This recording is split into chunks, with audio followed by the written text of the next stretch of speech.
big sky, big potential. In association with Mills and Reeve, this is Eastern Promise. Achieving more together.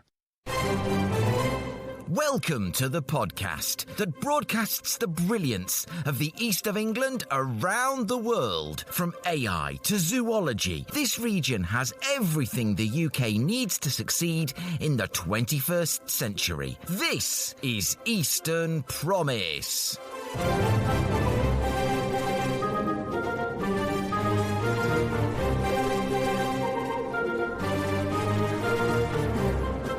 I'm Mike Rigby, and this week we're returning you to our occasional series of quick start instructions for the East of England's most notable places and spaces. And for this third entry, we're introducing you to the region's gateway city, Peterborough. A mighty panel of local and sector experts is on hand to explain everything you need to know about this rising cathedral city. Plus, hotelier Jez Cheetle shares another Eastern insight on this week's Eastern Promise.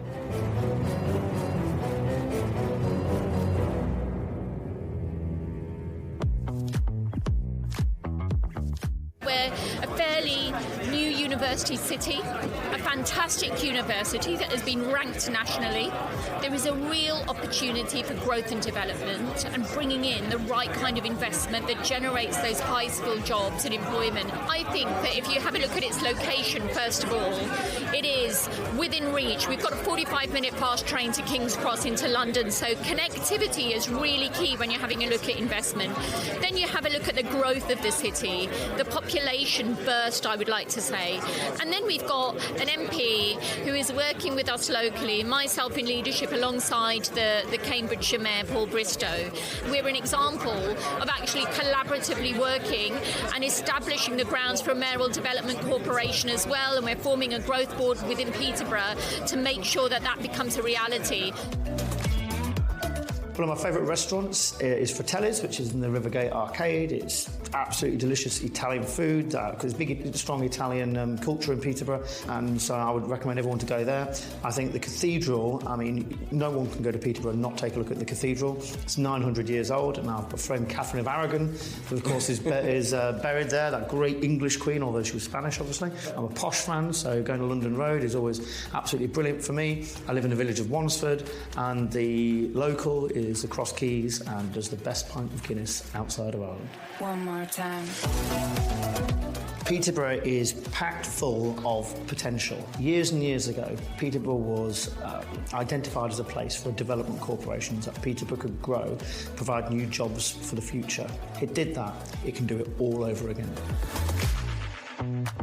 You heard there from Dr. Shabina Kayum, leader of Peterborough City Council and Mayor of the Cambridgeshire and Peterborough Combined Authority, Paul Bristow. Well, if you think that was an exciting introduction to Peterborough, you ain't heard nothing yet. I assembled a first-rate panel to dig deeper into what anyone new to Peterborough needs to know. They're all raring to introduce themselves, so let's get into it. Okay, so my name's Katy Davies. I am Managing Director of an SME electronics manufacturer based in St Ives, Cambridgeshire, so nice and firmly smack in the middle of the county. I also do an awful lot around kind of the manufacturing sector locally, so I work with the Combined Authority kind of on their advanced manufacturing strategy, do a lot of stuff with skills, again with the Combined Authority, and then nationally with organisations like Ingenuity. So I'm incredibly passionate about the manufacturing sector, what that can unlock economically, but also for me, more importantly, what that can unlock socially in terms of inclusive economy. The other hat that I wear is that I'm the national chair of a movement called the Citizen Hub, which is around connecting people to kind of employment and opportunity and kind of getting them connected back into community or whatever else it needs for them to get on a pathway to an economic outcome.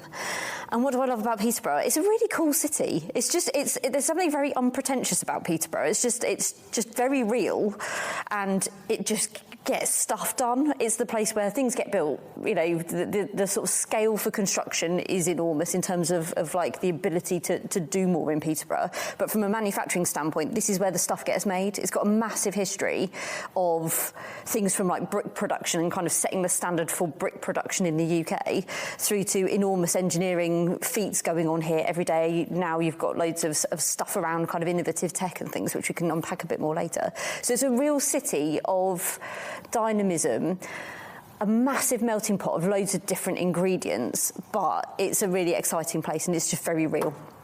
I think that's a fantastic description, and I'm going to turn to my next guest now, who I remember sitting on a stage at UK Reef talking about some of the exciting plans for Peterborough. I'm Al Kingsley. I wear a few hats in the local context, the Group CEO of NetSport, an educational technology company that develops solutions around the world. I'm also chair of a multi-academy trust in the city, Hampton Academies Trust.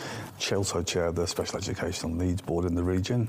And then on a national basis, I wear a few hats. I now chair the advisory board for the new Institute of AI Education, as well as the British EdTech group. It's called BESA, British Education Suppliers Association. So I chair a few groups, but I think they're all interconnected. It's technology and skills and education. And I spent 5 years with the combined authority, latterly chairing the business board, and so also was involved in part of the journey and process for this fantastic venue that we're sitting in, and I think they all cross-triangulate. In terms of why I like Peterborough, I've kind of done the test the region, because I went to school in Cambridge and then moved and lived in Huntingdon, and then the last 25 years I've been a Peterborough, so I feel like I've done my test. It's the coolest bit of the region. I am somewhat biased. I think in the same way as sometimes we talk about that Peterborough, its strength is in our diversity. We've got really, really broad community and in industry sense. But I sometimes think we should flip it the other way around, which is I think we have strength in adversity. You know, sometimes we learn and achieve the most through struggle. We absolutely don't hide the fact that Peterborough has been on a journey, and we've had really tough times for many communities, and economically there's changes in where trades and skills are. Peterborough kind of is at that point where we kind of got a lot of inbuilt resilience and grit, and it's very much feels like it's on the up. And so as a business, you know, it's quite an attractive place, which we might come on to talk about. I certainly hope we do. Now, on to my next guest. Hello, I'm Connor Butler. I am the engagement manager at the Cambridgeshire Chamber of Commerce, celebrating 100 years in Peterborough this year, actually, which is excellent. I mainly lead in supporting kind of policy and business engagement, and I guess in another world, I'm a trustee at Peterborough Cathedral. So, you know, a lot of love for the cathedral, and I think it plays a core role in the city. And I guess if I'm going to talk about what I love about Peterborough, putting the cathedral aside, because I think that's almost obvious, I think it's the fact that Peterborough is very much kind of on the cusp of something very special. I think it's a city that has a lot of challenges, but alongside a lot of challenges comes a great deal of opportunities, and I think we're just at that kind of pivotal moment where we can kind of grasp that, and I think that's kind of almost substantiated in the recent collaboration between the MPs, the mayor and the leader of the council around the proposal for a Peterborough Mayoral Development Corporation. I think that's a really good kind of it kind of signifies that there is this energy and there's this want to grow Peterborough, and it's, I think, currently the fourth fastest growing city in the country. It changes quite regularly, but last I checked it was. So it's a really, really good time for Peterborough, but there is some challenges that need to be overcome. Right. Well, I think if you're playing the Eastern Promise bingo at home or at work, and you can now tick off opportunities out of challenges, that's one of the key things we enjoy hearing about everywhere in the region. So now, our host for today. Thank you very much. Tom Williamson, Assistant Principal here at ARU Peterborough, and we're really delighted to have you all here on campus, hopefully for a chance to see our facilities as well. I guess my job broadly splits into three key areas. So the day job, we have 4 faculties here at ARU Peterborough, and I'm responsible for leading 2 of those, so particularly the Faculty of Business, Innovation and Entrepreneurship and the Faculty of Creative and Digital Arts and Sciences. So business, law, and then computing and gaming. And I've spent a lot of time outside of education spanning that sort of technology and business sector, so it's a really interesting mix of disciplines, and then the students and businesses and academics that I get to work very closely with. Secondly is obviously obviously being part of the executive team that are accountable and responsible for the running of ALU Peterborough and the future direction and sort of strategic leadership of the institution and our journey towards becoming more like an independent university of Peterborough, and that's a really exciting journey and something that really attracted me to be part of this. And then finally, as a bit of a personal crusade and mission is around supporting small businesses.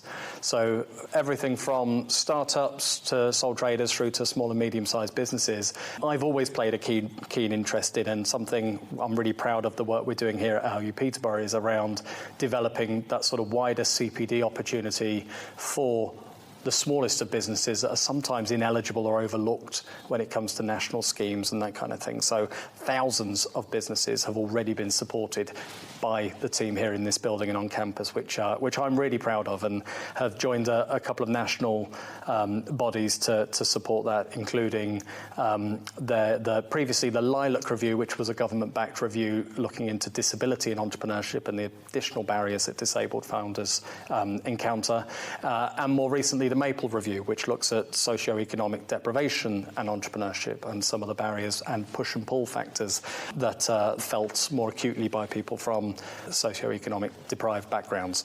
So part of that is about putting ALU Peterborough on the national stage and building those links, but I think part of it is mission-driven as well, where we're not just a university for your conventional 18-year-old school leaver. We're about lifelong education, and for people at any stage of their career or their life that might be looking to develop their skills or pivot, we want to be part of a workable solution to encourage that. Can I just add the one bit about all the stuff we've shared just there? Sometimes we take it for granted and assume it happens everywhere, and it doesn't. We all have our different passions, but we've talked about education and skills and business and small business and making sure we're there for all stakeholders and communities. And actually, Peterborough is a really good example of a city that is far more interconnected than you would think. The university's place is to make sure that many of the youngsters in our education system who wouldn't have the means of going to university can. The university's context is built around what businesses and small businesses and what skills deficit there is in the city. There's a lot more connections in a city of Peterborough's kind of what I call the Goldilocks size, between being too big to have all those really interconnected things and too small to have the capacity.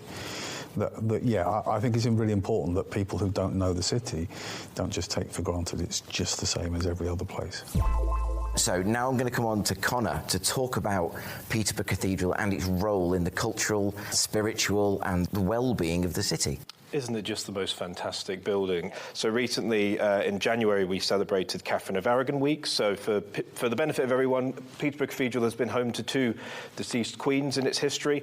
It has Catherine of Aragon, who still lays there to this day, and then there was Mary, Queen of Scots, but was taken very swiftly away by James once he became king, because he said, she will not be buried in Peterborough, she'll be buried in Westminster. So very quickly Mary was moved. But we have a whole week kind of centred around Catherine of Aragon, so we do kind of history talks about the Tudors. I mean, as much as the Spanish ambassador coming in to do a visit, because even to this day, Spanish people almost come on a pilgrimage to visit Catherine of Aragon. Really? Yeah, still to this day. And if you go to the kind of the resting place, you'll always see pomegranates there, which was kind of the fruit, Catherine of Aragon's fruit, the family fruit, I guess, that signifies it's her symbol, I guess. So people come from all over the world to leave pomegranates. And I might just share an interesting fact with you all. For the longest time, actually, Catherine's grave was unmarked pretty much. It was kind of just a slab on the floor. And basically, Catherines all around the world came together. It was kind of a community of Catherines came together to raise money to actually create a proper kind of resting place for Catherine. So now when you go in there, there's a nice kind of, I think it's marble or granite floor, and it's all kind of engraved. So you know where she is. So that's really important. And then secondly, I think really the other one is there's usually kind of a summer festival or show that goes on at the cathedral that lasts maybe kind of the duration of usually the summer holidays, because it's often focused around our youngest people in the community. But last year it was Shaun the Sheep. Year before it's Monsters of the Sea. They've done Star Wars. They've done dinosaurs. I couldn't tell you what's going to be this year because that would be telling, but it's always a really good opportunity for kind of the visitor economy in Peterborough, because they generally will do kind of a collaboration with the Queensgate, which is the largest kind of shopping outlet in Peterborough. They kind of will do some sort of thing maybe on parking to make parking more accessible for people, and it's really just a great opportunity, not only for the people of Peterborough to come in and enjoy the cathedral and enjoy the city centre, but actually people will come from all over the country, all over the region for these events. So I think really those are quite significant. I mean, the cathedral, it's been standing for 900 years. People often think about Peterborough as kind of a new town. You kind of jump to places like the Passport Office, that's quite often. But Peterborough is more than a passport office. It is a great city. The cathedral's been standing for 900 years. It welcomes over 250,000 visitors a year, hosts over 100 events. We talk about the spiritual aspect. They host over 1,000 services a year for the community. But as much as Peterborough Cathedral is a spiritual place of worship for those who use it for that, it is a place for the whole city. It welcomes over 7,000 school children a year. I think it's a total of 20,000 hours are given collectively by the volunteers. It's a great educational establishment. There's kind of the music element, and people who get involved in the music element. It's very much a community thing. There's a great misconception that it's just for people who worship that particular faith, but actually people from all walks of life get involved in the kind of educational element of the cathedral. So I think I might be biased, but I'd say it's the heart of the city. I'd just say, before I come to you, Tom, please be biased. The whole point of this is to express a bias. The Eastern Promise is nothing if it's not completely biased towards the east of England. I feel I should be taking notes. This is so much going on. There's a test at the end, Al. I want to also sing the praises of the cathedral because it's also the home for our graduation ceremonies. So multiple times a year, our graduates who have studied in such a modern environment then get this crescendo of graduating in such a stunning venue. And being that that's one of the few times we actually meet friends and family, the impression Peterborough makes on those people, that sometimes we've got international students, we've got students from other parts of the country, and for many it's their friends and family's first time coming into the city. And boy, what an impression it makes when we open the doors and the students process in and out of the cathedral. We're incredibly lucky to have that and have that partnership. And it's such a striking building, especially from the front entrance. It's an internationally renowned facade, the kind of the front, and actually if you go in, and I haven't got the exact statistics, but it's like the most intricate and rarest wooden carved roof. You could basically spend a whole day researching every little depiction in the roof kind of carvings, and if you're ever lucky enough to meet the Vice Dean, Tim, he's a wealth of knowledge on the whole cathedral. So if you're ever in the building, look for Tim somehow, he will tell you every fact there is to know. You make me sound like the shopkeeper in Mr. Ben, as if by magic the Dean appeared. Bing! We'll return to the beginner's guide to Peterborough momentarily. First, here's Peterborough-based hotelier Jez Cheetle with his Eastern Insight. So Peterborough it's a great place. And do you know what? The amount of support I've got with my awards, immense, absolutely immense. I tested the water because somebody wanted me to do them. And I was astonished by the local council, the university, the two MPs, the combined authority mayor, the person who owns the showground. Everybody wants to be part of these awards that I've done. And it's so, thriving there at the moment. It's got so much coming into it. There's a load of money been put aside for the station quarter, and it's quite thriving, And because it's on the commuter belt to London, next stop is King's Cross. There's a lot of property going up, and a lot of people are moving to Peterborough. You have got an immense positivity.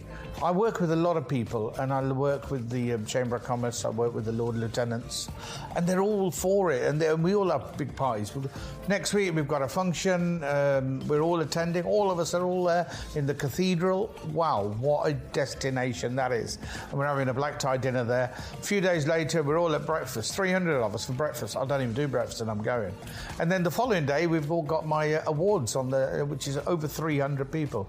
So it's great, it's really really, really great. And where people used to say Peterborough, worst place to live in Britain, or one of them. No, I can't. I don't believe that. I've been living there for 25 years now, and I ain't going nowhere. I've just bought a new house 5 minutes from where I used to live, and I love it. It's really good. It's great to get to Stansted for flights. I fly often. I fly to from Heathrow, 1 hour 15 minutes on a good run, 1 hour 20. So the commute is it's brilliant. Thank you, Jez. And if you have an insight to share about the East of England, don't be shy. Contact me at podcast@easternpromise.org.uk. And now, let's rejoin this week's episode of Eastern Promise. I'm going to move on. That was the heart of Peterborough to the engine of Peterborough, the muscle of Peterborough, innovation, learning, advanced manufacturing, and boy, I really feel like I've got the right panel for this one. So I'm going to come back to you, Tom, now, to give you an opportunity to talk some more. I mean, you've already gone into it, about the role ARU Peterborough is playing in the city's innovation and skills ecosystem. Yeah, thank you. And Al set this up really nicely because, the legacy of, what predates us is the fact that Peterborough has been trying for decades to have a university because it's had a skills shortage for such a long time.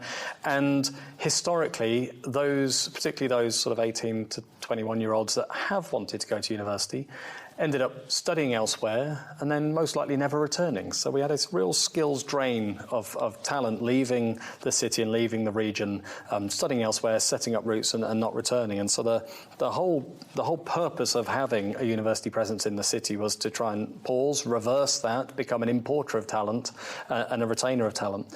But that only works if the courses we offer, the skills we develop and the graduates that ultimately leave us have got the right skills and the right specialisms for industry. So everything, and this predates me, the work of the Skills Board and others that were heavily involved in the initial sort of design and thinking around the university. Everything that's been done here is truly in partnership with industry. And that's both at setup to make sure we have the right courses, etc., but it's part of our DNA in the way we operate. So our courses all feature industry input. We have live briefs where someone comes from industry, sets students challenges, and then the students can feedback and get real-world feedback. Every course has a design principle that involves input from industry, particularly around skills. We are very good at the knowledge side, but the skills evolve. And one of the challenges we face is trying to design a program that addresses your skills shortages in 4 or 5 years' time. And when I speak to business owners, that's really, really hard. You have to, just using AI is the constant example we use, but what are the skills that you will need from your graduates, from our graduates in 4 or 5 years' time? We can only achieve that through a true partnership and a constant dialogue as these things evolve. So I think that our key goal is about producing graduates that have the future skills that industry are going to need. But as I mentioned earlier, it's also about that constant skills development for all parts of the community, business community, citizens across the city.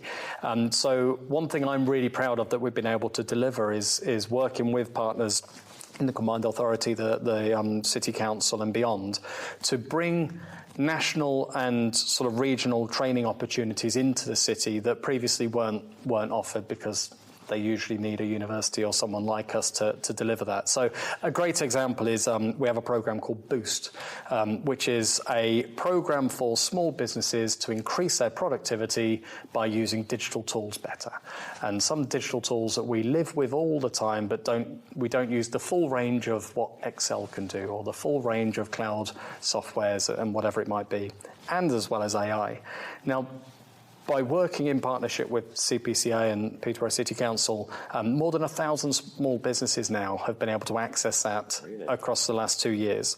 We are really proud partners of an organisation called Small Business Britain that work nationally to champion particularly the very smallest of businesses. And through a completely free funded program called the Small and Mighty Enterprises Program, over 5,000 businesses have been given access to a kind of mini online MBA to allow them to health check and think strategically about their business.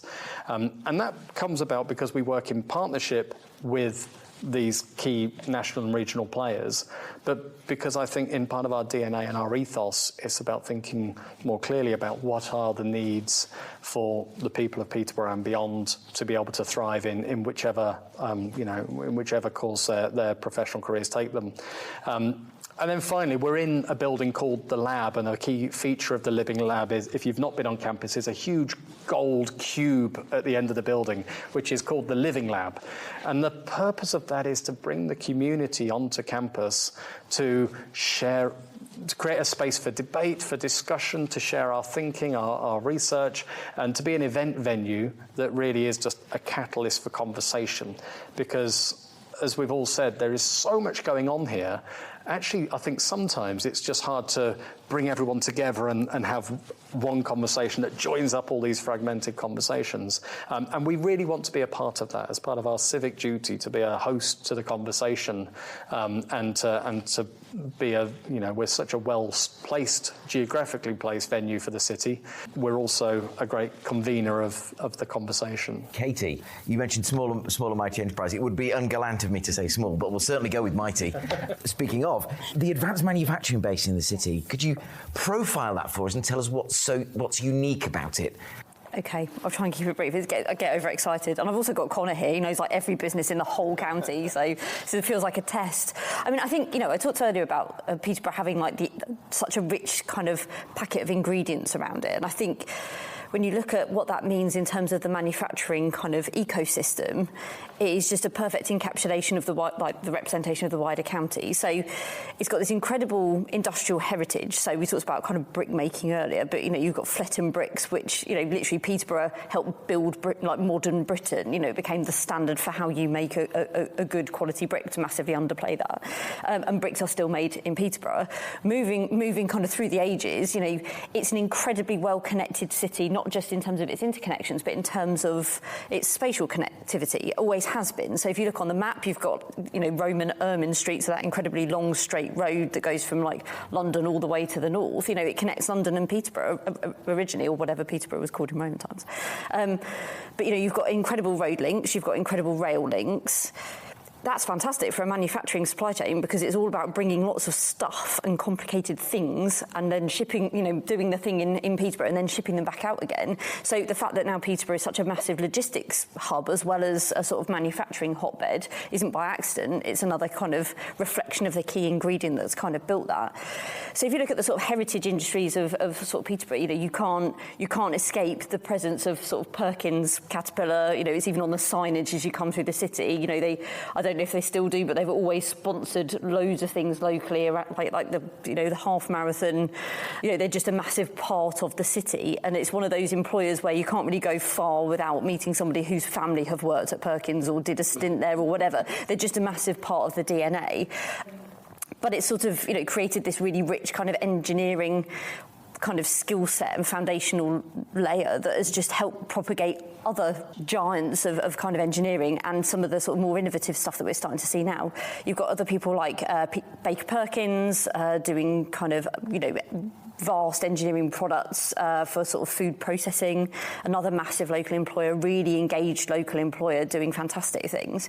Peter Brotherhood, so another kind of engineering kind of giant that sort of forms those kind of pillars of Peterborough. But behind all of those kind of big guys is a rich seam of SME manufacturers who are a massive part of that supply chain, who are feeding those businesses kind of all the time. So I think we talked when we were talking about Cambridge, when you look at Cambridgeshire, it's 90, and the manufacturing kind of ecosystem of that, it's 97% SME. And I think Peterborough is an exact representation of that. So you've got these big kind of flagship guys that kind of do all the kind of fancy stuff at the top end, but feeding that is an incredibly rich SME kind of layer.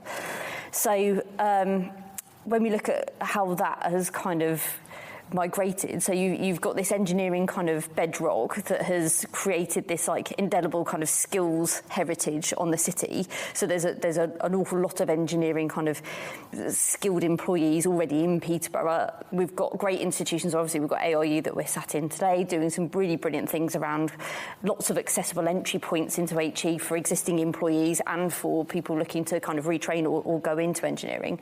So there's a number of little things that we can perhaps just put in context context. So I think the first thing is, whilst we're all pro the East, our region being amazing, I could take a very simplistic view and say, well, if I wander down the motorway and I turn up in Cambridge and I think I'd like to think about opportunities for my business, it's going to be very expensive to find space, it's going to be very competitive to find people, and I'm going to have a lot of challenges. There's also the perception that one end of, we always think about the Oxcam arc and we never mention all the really cool stuff in between. And when we think about Peterborough, I'm just saying it as it is, people think that Peterborough is a place where we make stuff and we ship stuff. Pause, full stop. And yet, making stuff has gone from making to creating and innovating and designing. And there's also now digital service economy. In other words, the skill level and competency of Peterborough workforce as a whole is on a trajectory upwards, which means if you're a manufacturer, the things you look at, or a business, whether you're, in my case, software development, or whatever it might be, there's a physicality of Peterborough in terms of where it sits on the transport routes that says, well, that's quite appealing. And you've got a big project on our station quarter that means that high-speed connectivity is on the up as well, another tick in the box. And then you've got access to an increasingly skilled workforce, but also now a new ecosystem with a university that says, well, if you're short on skills, look at labour market information, work with us, and we'll create degree apprenticeships, we'll create course provision that aligns with that feed. And you've got the opportunity to actually get acquisition of premises and resource at a significantly lower cost from some of the original bases. You put that together, it becomes a much more attractive proposition. Because across the country, most of the throttling on UK PLC growth aspirations, and certainly conversations from a combined authority point of view, it is fundamentally limited by the employee capacity that you've got. And so unless you're constantly recruiting virtual staff from outside the area, you're never going to prime the pump, which is why all these strategies are about putting more skilled people into the system and retaining them. So, I mean, when we do business, the first thing you do is you engage with your local authority, you engage with your combined authority, you engage with your chambers, and the first litmus test is, have we got a can-do attitude or a can-not attitude?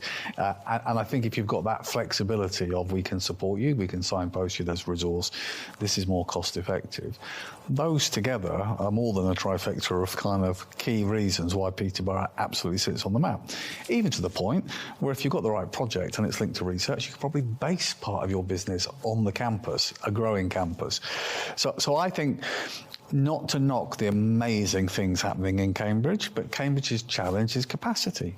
And what often we want, whether we're start-up or scale-up, is we need to find ways to develop and build sustainability before we can think about that. And actually, I see almost a flow out around the country from the traditional big centres to looking, which is why you see between Oxford and Cambridge, a lot of the cool stuff's happening along that curve, not necessarily at either end. Again, not to diminish the two amazing folks at that point of view. So I think there's a whole stream there as a business. Why wouldn't you look at it? Because do your numbers, do the comparisons.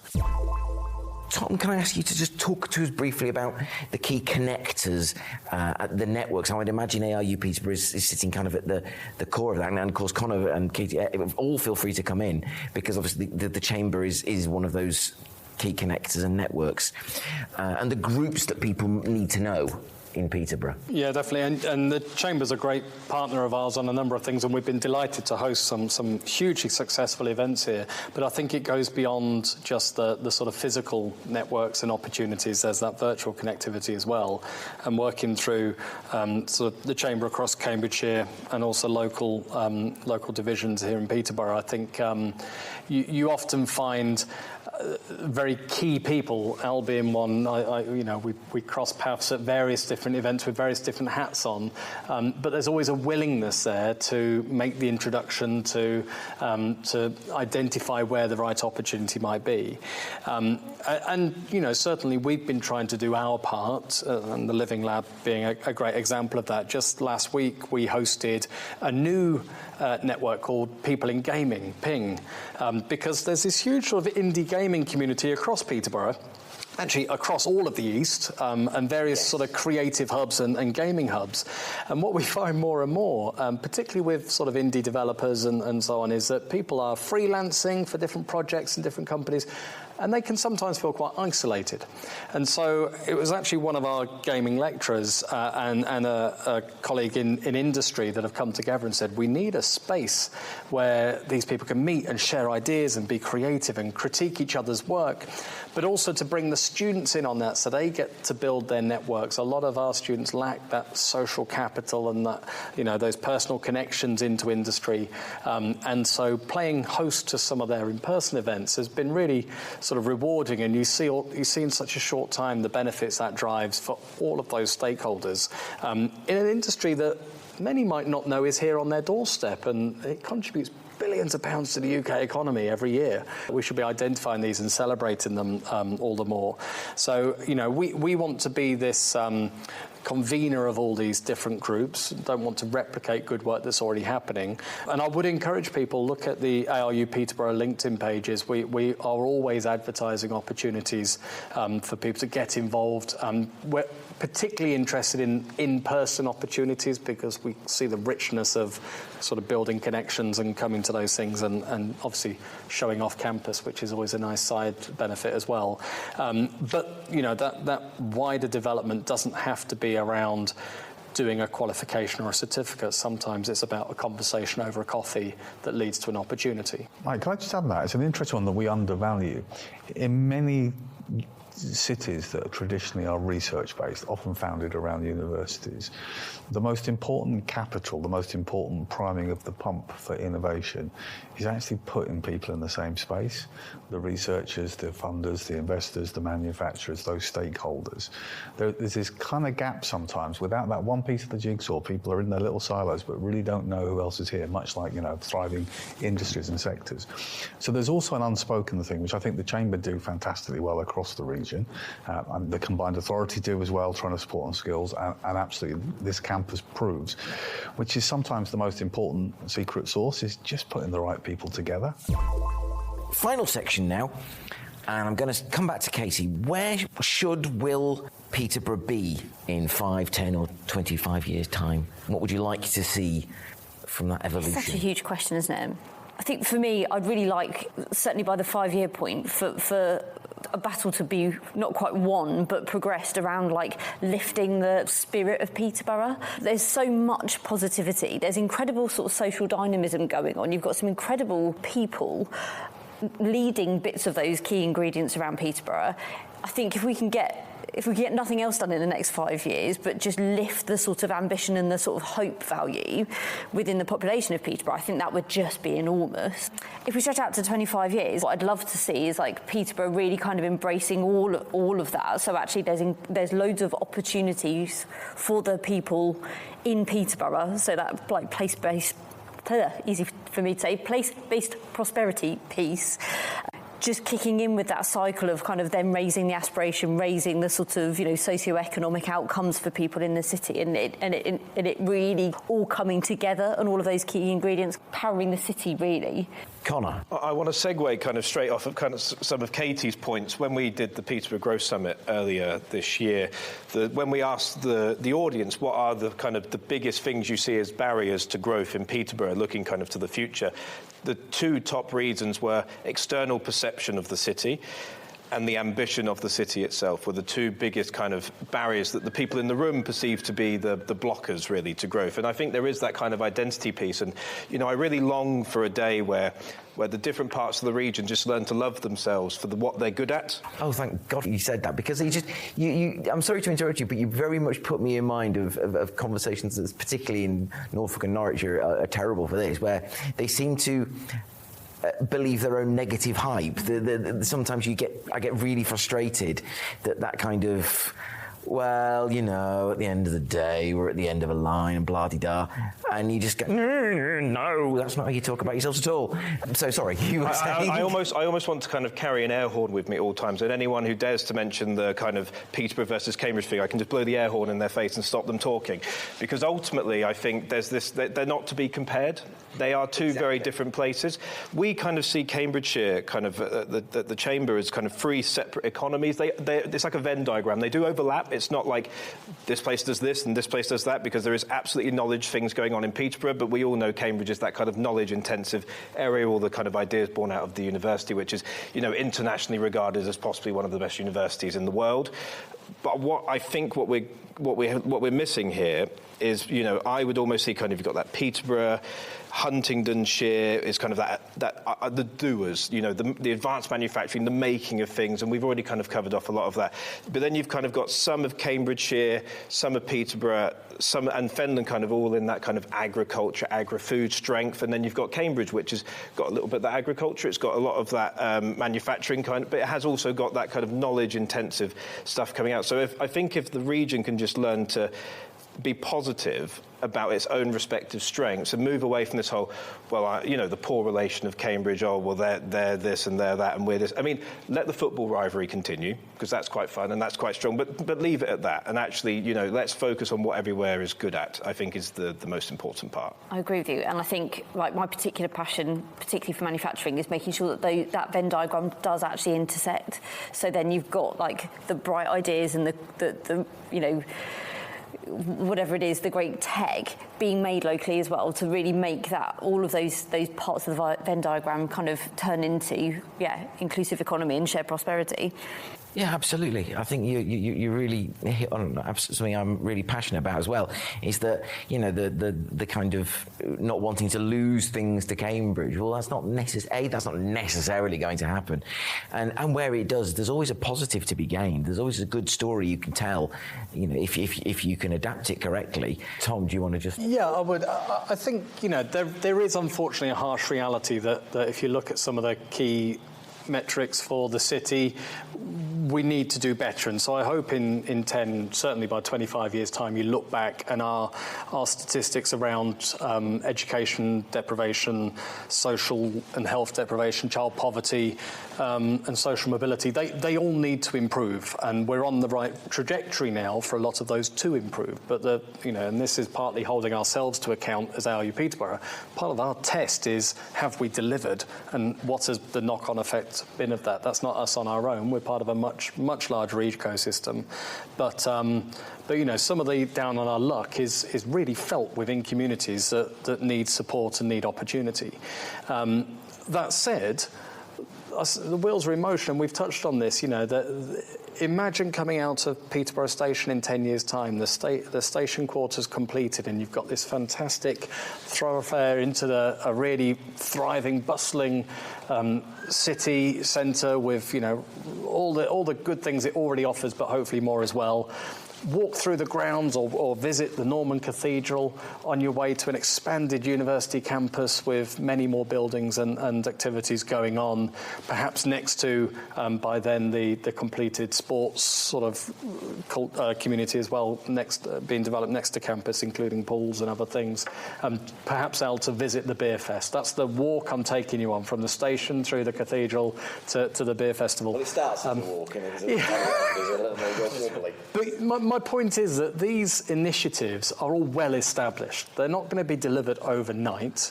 But I think, you know, the university, this isn't about us taking credit. It's a project that's been delivered through a partnership with, I couldn't name dozens and dozens of stakeholders in, but it's here, delivered, you know, on time, on budget, and it's a real tangible thing that's now an existing project delivered by Peterborough for Peterborough. And I think that really gives us that confidence that the others should follow as well. I'm sure they won't be without their challenges, but this civic vision of what Peterborough starts to physically look like is actually incredibly exciting. Will it satisfy everyone all of the time? Probably not. But already you started the podcast talking about your journey through the station into town. In 10 years' time, that's a very, very different journey and a really exciting one. I just think it's a really exciting time for the city, and I don't think we've actually really touched on some of the investments coming in already.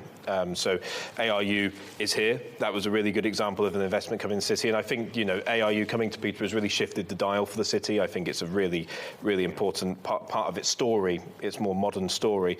But also there's the State and Quarter redevelopment. So I think that's 65 million pounds going in to redevelop the Station Quarter.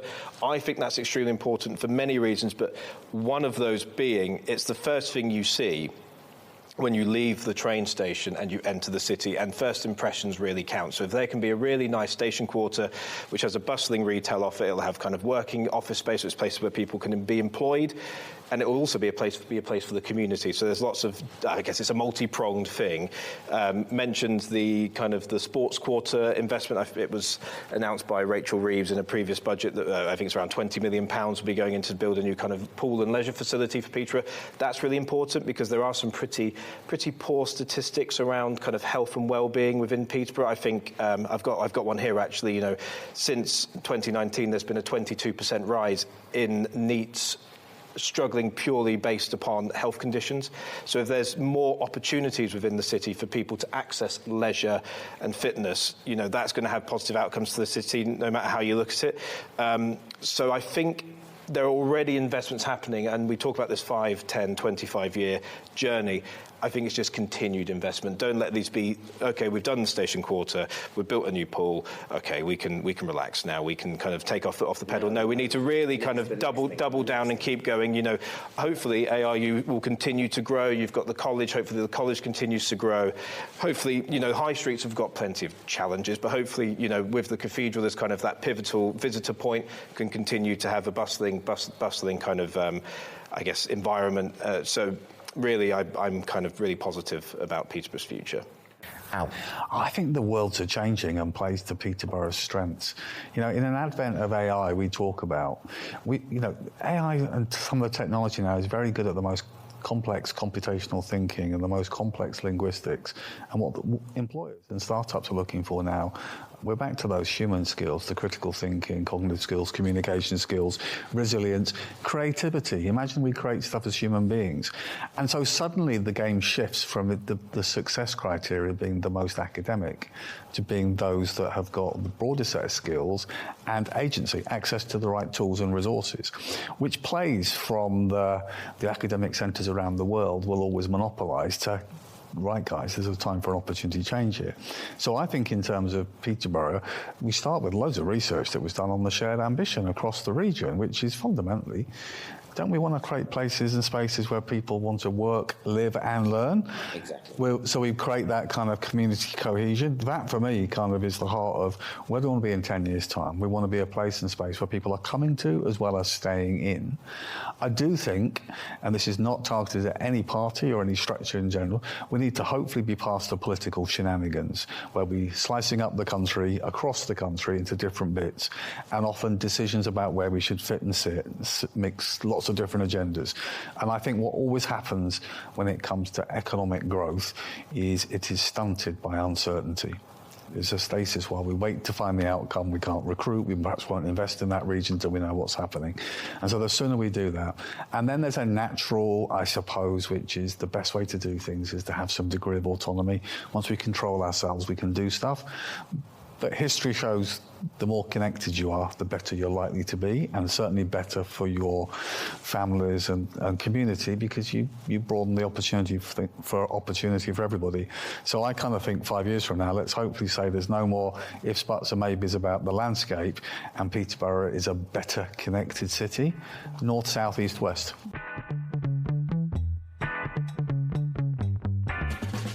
My huge thanks to Al, to Connor, to Katy and to Tom, and all at ARU Peterborough for their warm welcome and hospitality. It's always a pleasure to visit Peterborough, and doubly so when I can call in on this smash success for education and social mobility. And now, stand ready for this week's Action Points for Peterborough.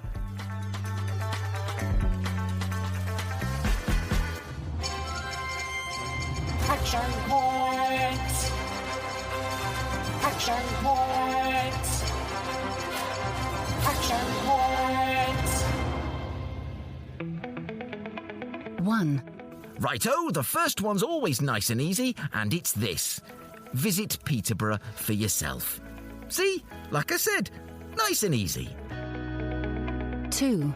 Take a look at some of the new schemes being announced for Peterborough, not least Mayor Paul Bristow's proposal to establish a Mayoral Development Corporation to lead the way in revitalising the city. The station quarter is also a bold plan worthy of support, especially given how fundamental the station is to travel in our region. 3. And lastly, one for Eastern Promise. I'm very proud of our series of beginner's guides to our region. Our next instalment will be the Beginner's Guide to Norwich, right at the start of the summer holidays. After that, we'll be looking at North Norfolk and the First Light Coast. But what else would you like us to unpack for the uninitiated? Let me know at podcast@easternpromise.org.uk. Thank you.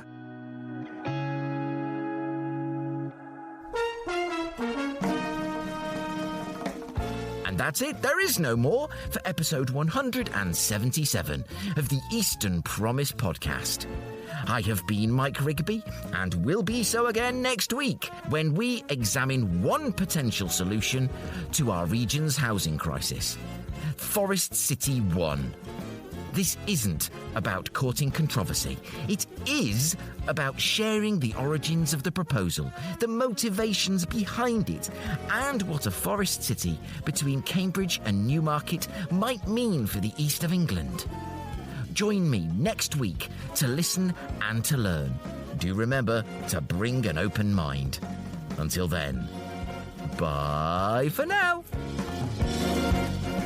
To hear other episodes of the Eastern Promise podcast and to find out more about what we do, go to our website at easternpromise.org.uk. Is a Podding Shed production in proud association with Mills and Reeve. Achieving more together.